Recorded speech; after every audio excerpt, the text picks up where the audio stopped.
하나님 말씀 보겠습니다.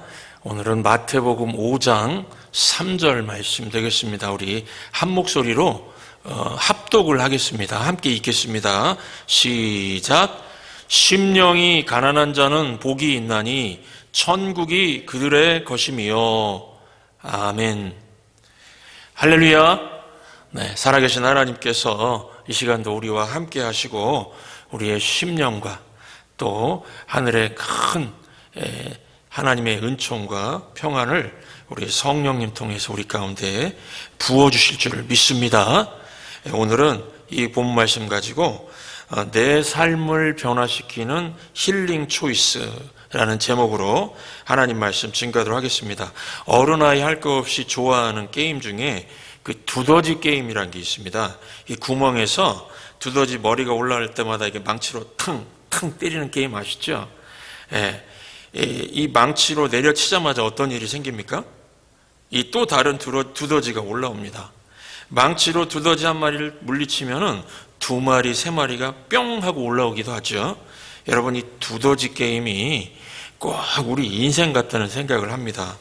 우리 삶을 불행하게 만드는 문제들이 올라옵니다. 한 가지를 극복했다고 하는 순간에 어떤 일이 생깁니까? 다른 문제들이 올라옵니다. 한 가지 문제가 끝나면은 두 가지, 세 가지가 올라옵니다. 이게 인생이죠. 이 두더지 게임 같은 인생이지 않습니까?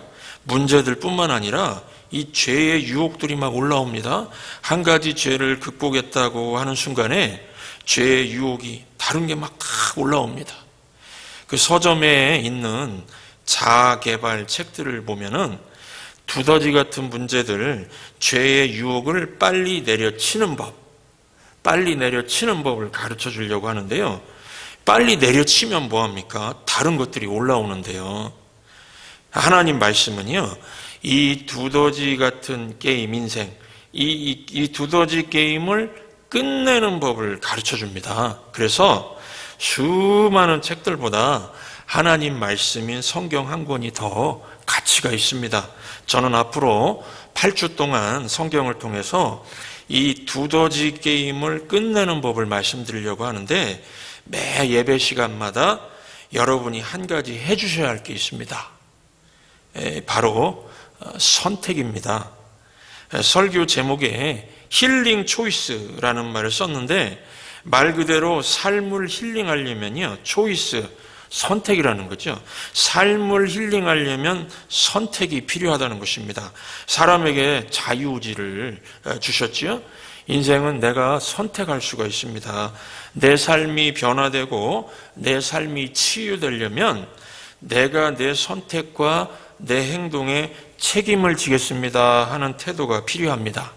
이런 사람이 생각을 더 깊이 하게 되고요, 말씀도 더 깊이 있게 묵상하게 되고요, 충분히 기도한 후에 선택을 하는 것입니다.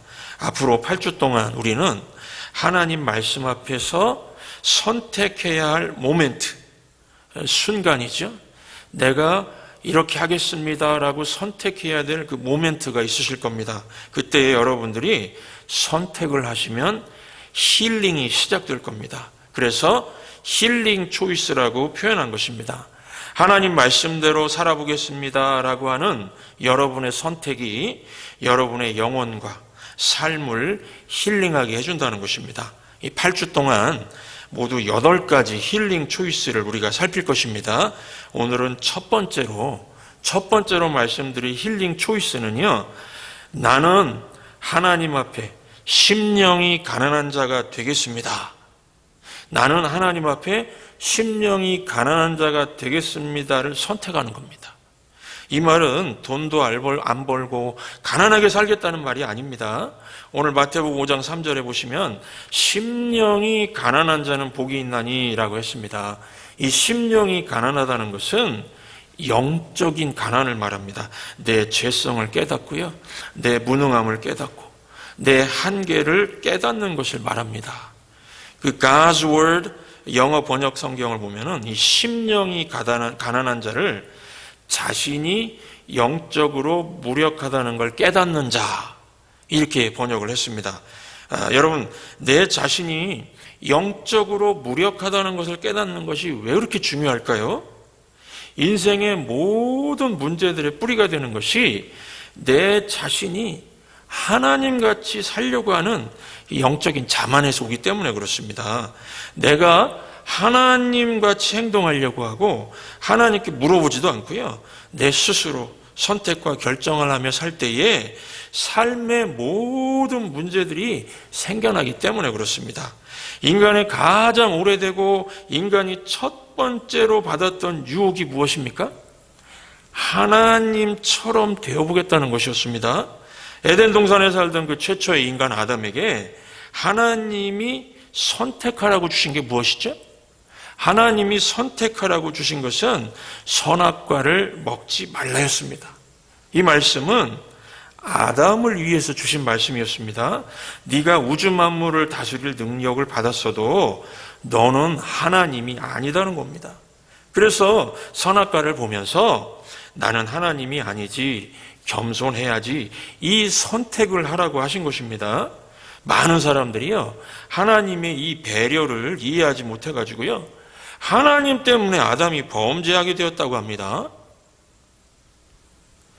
왜 하나님은 선악과를 만들어서 아담이 범죄하게 했는지 이해할 수 없다고 말합니다. 여러분, 선악과는 책임 있는 인간, 선택을 잘하는 인간이 되어서 행복한 삶을 누리도록 하신 하나님의 도구였지 시험에 빠뜨리는 도구가 아니었습니다. 시험은 누가 했습니까? 마귀가 했죠. 그리고 선택은 누가 했습니까? 아담이 했습니다. 마귀는 정반대로 선택하도록 유혹하면서요, 말하기를 선악과를 먹으면 하나님 같은 신이 될 것이다, 이렇게 말했습니다. 마귀는 선악과를 먹으면 나 같은 마귀가 될 것이다, 이렇게 한 게 아니고요, 너 자신이 하나님같이 될 것이다, 이렇게 말했습니다. 그리고 아담은 하나님 말이 아니라 마귀 말을 듣고 선택을 한 겁니다. 아담이 잘못된 선택을 한 것이죠. 이유가 무엇입니까? 하나님같이 되고 싶은 욕심 때문에 그렇습니다. 하나님은 이 방향으로 나가면은 불행이 올 것을 아시고 선악과를 동산 중앙에 두어서 매일같이 옳은 선택을 하고 불행이 아니라 행복을 누리며 살기를 바라신 겁니다. 여러분, 우리가 선택할 수 있다는 것은 특권이기도 하지만은 굉장히 무거운 엄중한 책임도 따릅니다. 아담의 선택에 불행과 행복이 왔다 갔다 했습니다. 오늘날도 마찬가지죠. 오늘날 모든 그 철학 사상의 흐름이 무엇입니까? 뉴 에이지 사상이라고 들어보셨죠? 뉴 에이지 사상은 당신은 신이 될 수 있습니다. 당신은 신적인 존재입니다. 신은 당신 안에 있고 당신이 하나님입니다. 이렇게 주장하는 운동입니다. 정말 그렇습니까? 아닙니다. 아닙니다. 뉴에이지는 가장 오래된 마귀의 거짓말일 뿐입니다. 만약에 내가 하나님이면은 모든 문제를 다 해결할 수 있어야죠. 나는 하나님이 아니고 하나님이 될 수도 없습니다. 그런데 이 사람들 사는 거 한번 보십시오. 자신이 하나님인 것처럼 생각하며 살지 않습니까? 하나님이 하라고 하는 것은 무시해버리고 안 해버립니다. 그러면서 뭐라고 하죠? 하나님이 이것을 하지 말라고 하는 걸 나는 알고 있지만 내 하고 싶은 대로 할 거야. 하나님이 하라고 하는 것보다 내 선택이 더 나은 행복을 나에게 줄 거야.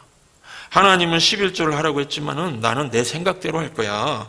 하나님이 뭐라고 해도 내 방식대로 살 거야. 이러고 있지 않습니까? 여러분, 이와 같이 하나님이 하라고 하실 때마다 사람들이 그걸 그렇게 하지 않는 이유가 무엇입니까? 내 자신을요, 하나님 자리에 두기 때문에 그렇습니다. 이거를 영어로는 I am playing God 그렇게 말합니다. I'm playing God. 하나님처럼 연기한다는 겁니다. 하나님이 하라고 하는 걸 따르는 것보다 하나님 없이도 내가 더 잘할 수 있다고 생각하기 때문에 그렇습니다. 이것이 모든 문제의 근원이라는 것입니다. 생각해 보십시오. 모든 인간관계를 고통스럽게 하는 원인이 무엇입니까?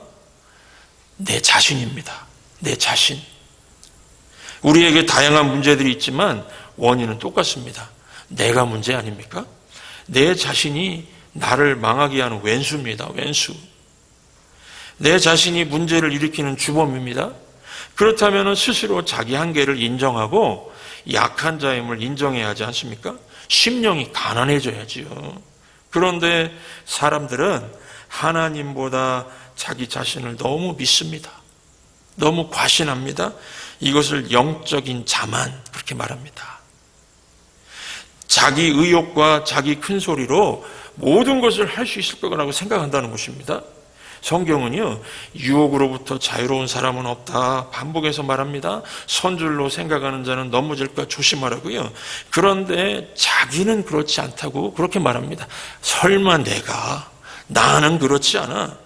자기는 그렇지 않다고 말합니다. 저는 주일학교부터 청소년 또 청년 사역을 먼저 한 20년 정도 한 것 같습니다. 그 이후에 이제 장년 사역을 해오고 있는데요. 제가 다양한 세대를 섬기면서 두 가지를 깨달았는데요. 한 가지는 어린이나 어른이나 나는 유혹과 욕망 앞에 무너지지 않을 것이라는 영적인 자만이 있다는 겁니다. 그리고 또 한 가지는 나이별로 욕구가 달라지지만요, 문제의 뿌리는 똑같다는 것입니다. 누구나 유혹과 욕망 앞에 무너질 수 있는 존재라는 것을 인정해야 되는데요. 나는 그렇지 않을 것이라고 장담합니다. 초등학생이 저는 여자에게 관심이 없어요. 그러면 저는 안 믿습니다. 한 3년 정도 지난 사춘기가 되면은요, 누구나 이성에게 마음 졸이고 관심 갖게 되고 유혹을 받습니다. 욕구가 없을 때 큰 소리 치는 거 위험하고 어리석은 거죠. 그래서 학생 사역 할 때는 얘들아, 너희가 선줄로 생각하는 거는 넘어질까 조심해라. 선줄로 생각하는 자는 넘어질까 조심하라. 이 설교를 수없이 했습니다. 20대, 30대에는 유혹의 세대죠. 20, 30대의 최대 유혹은요, 이 성적인 유혹입니다. 성적인 유혹. 자신은 예외라고 생각하는 사람이 유혹에 더 빠지는 걸 봤습니다. 피하는 것, 조심하는 것보다 나은 행동은 없습니다. 이 유혹 앞에서는요, 요셉이 보디발의 아내를 피해서 도망갔죠. 이거 용감한 행동이죠. 만약에 요셉이 나는 하루에 3번씩 기도하니까 여자의 유혹은 아무것도 아니야, 이렇게 자만했다면요, 아줌마 그러면서 유혹에 넘어갔을 겁니다. 그래서 마귀는 대적하여 싸우더라도 이성의 유혹 앞에서는 도망쳐라, 그런 설교를 했습니다. 그게 20, 30대의 제일 큰 문제였기 때문에요. 나는 안 넘어질 거야, 그렇지 않습니다. 예수님 빼고는 다 넘어질 수 있습니다. 여러분, 그러면은 60대, 70대의 유혹은 무엇일까요? 제가 이것도 이제 경험을 하면서, 목회 경험을 하면서 깨달은 건데요. 60대, 70대의 유혹은 남을 망하게 할 수 있다는 겁니다. 이 노인 세대는 어떻게 보면 무대에서 물러난 세대죠. 영향력은 전성기에 비해서 많이 약해졌을 겁니다. 그래서 노인 세대는 성공시킬 수 있는 힘, 현장에 뛰어들어갈 수 있는 힘은 적어질 수 있습니다. 그러나 망하게 만들 힘은 아주 세다는 겁니다. 노인이 비난하고 다니면 어떤 사람도 앞길이 막히게 되어 있습니다. 나이 드신 분들이 보면 젊은 세대가, 후배들이 어리숙하게 보일 수 있습니다. 하지만 하나님이 주신 힘으로 이 젊은 세대를 살리고 후배의 길을 열어주는 데 사용해야 하지 않습니까? 남의 앞길 가로막는 데 힘을 사용하고자 하는 유혹, 이게 이 교계에서, 이 현장에서 이런 일들이 있는 거를 제가 가끔씩 볼 때가 있어요.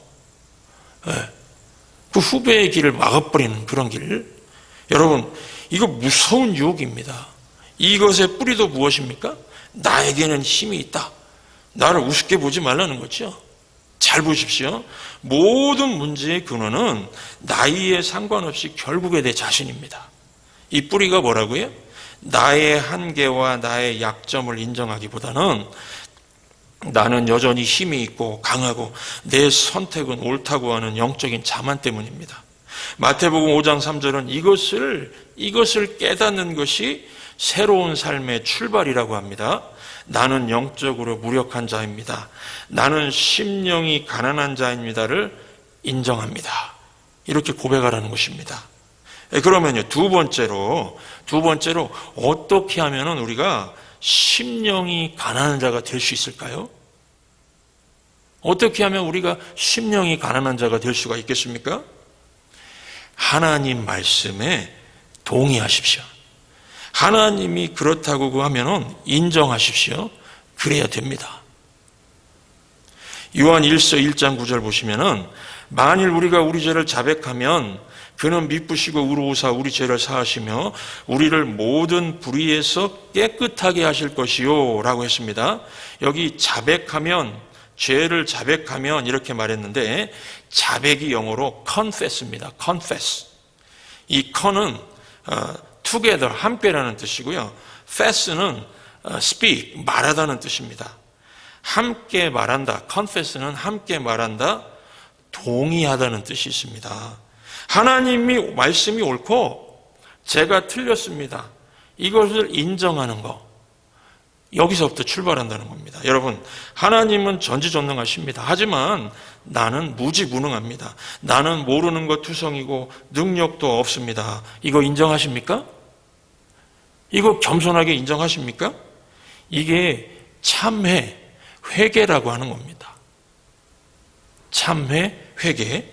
막 눈물 흘리고 큰 소리 치지 않아도요, 겸손한 자세로 하나님 말씀에 동의합니다. 그러면 회개 잘 하시는 겁니다. 이것이 바로 내 영혼과 내 삶을 힐링하는 첫 번째 선택입니다. 내가 영적으로 무력하다는 것을 알고 하나님 앞에서 전지전능하신 하나님, 무지무능한 저를 받아주십시오. 이렇게 고백하는 선택을 하는 사람은 힐링이 시작이 된다는 것입니다.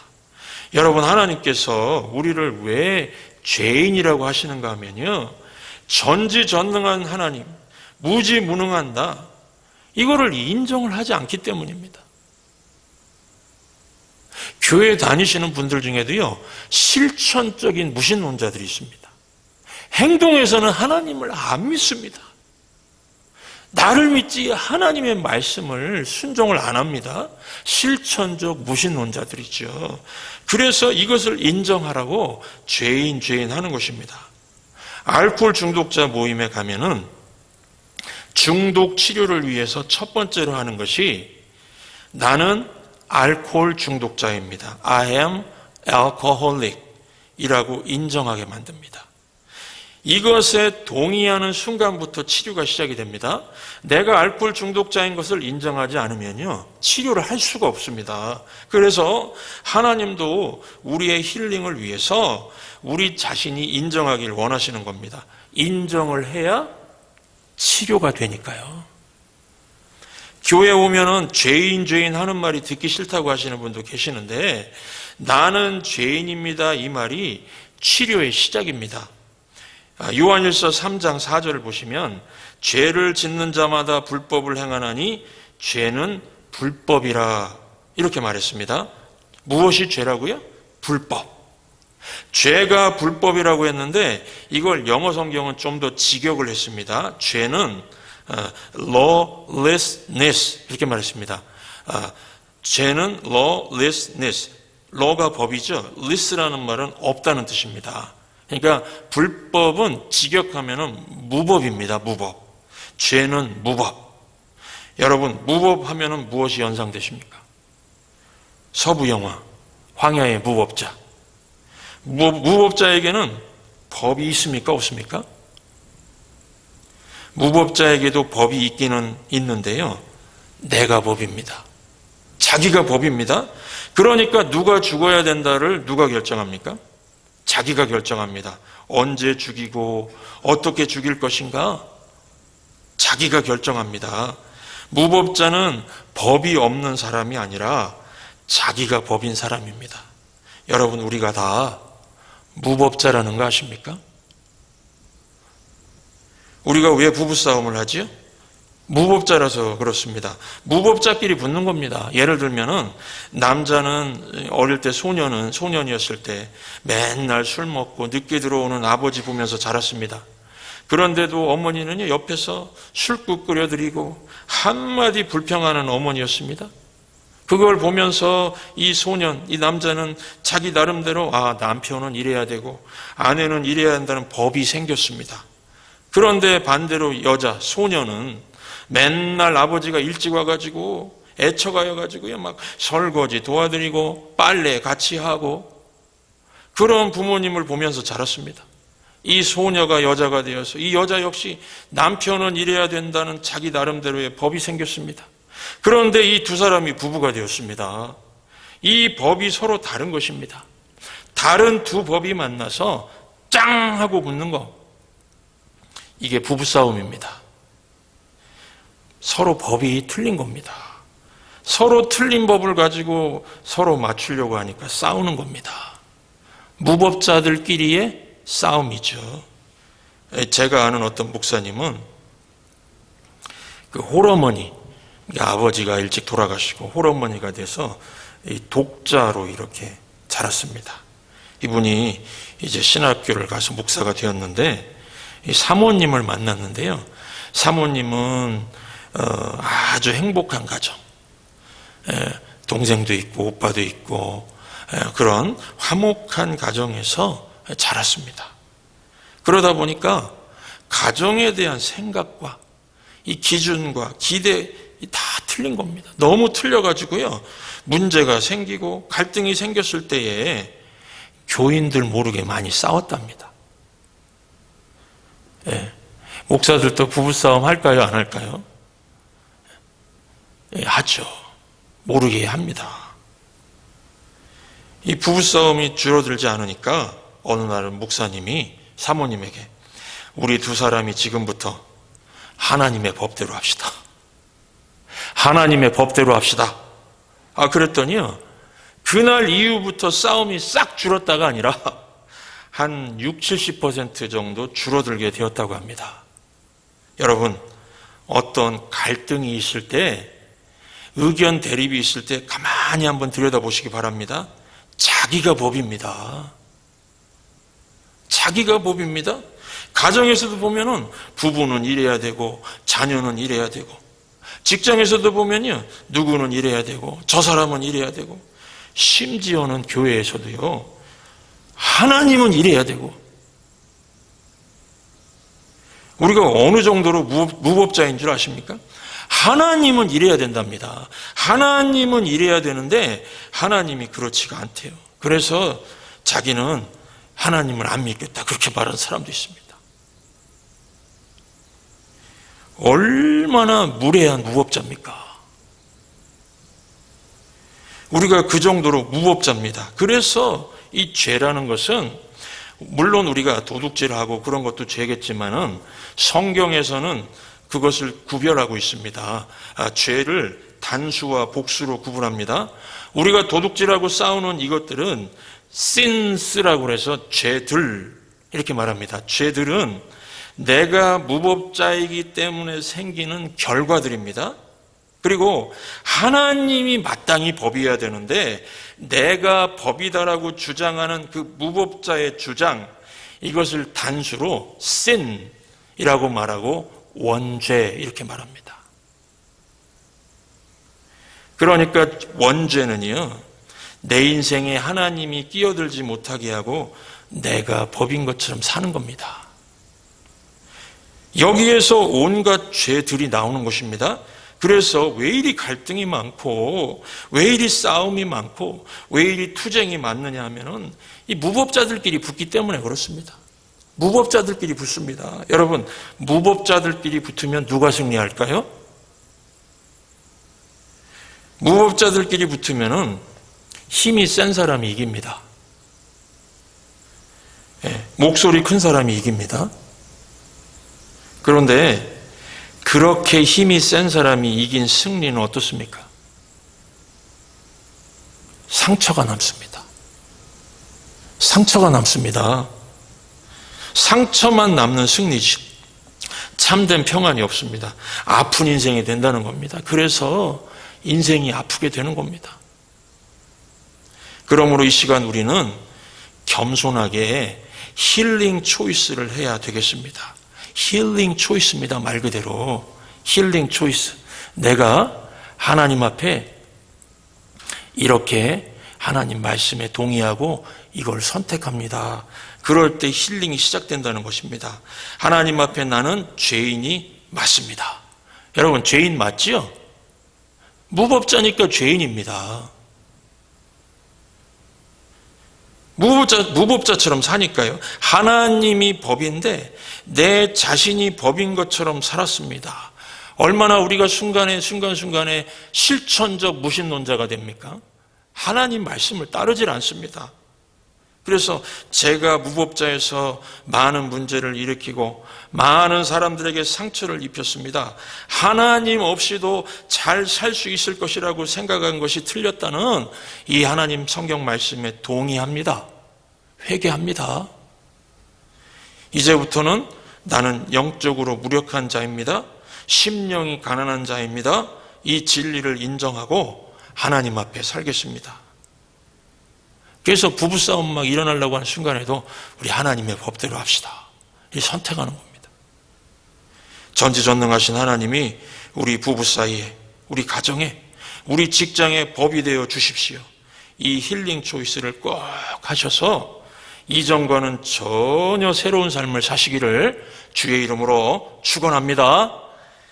우리 이 말씀 기억하시면서 제가 자라면서 많은 분들이 신앙에 입문하실 때 힐링 초이스를 선택하면서 하나님 없이 잘 살아보겠다고 하는 영적 자만이 제 영혼을 메마르게 했고 인생살이 많은 상처와 고통을 남겼습니다 고백하면서 불렀던 참회록이라고 하는 찬양이 있습니다. 참회록. 우리 이 찬양을 오늘은 같이 불러보시겠습니다.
젊은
하소서.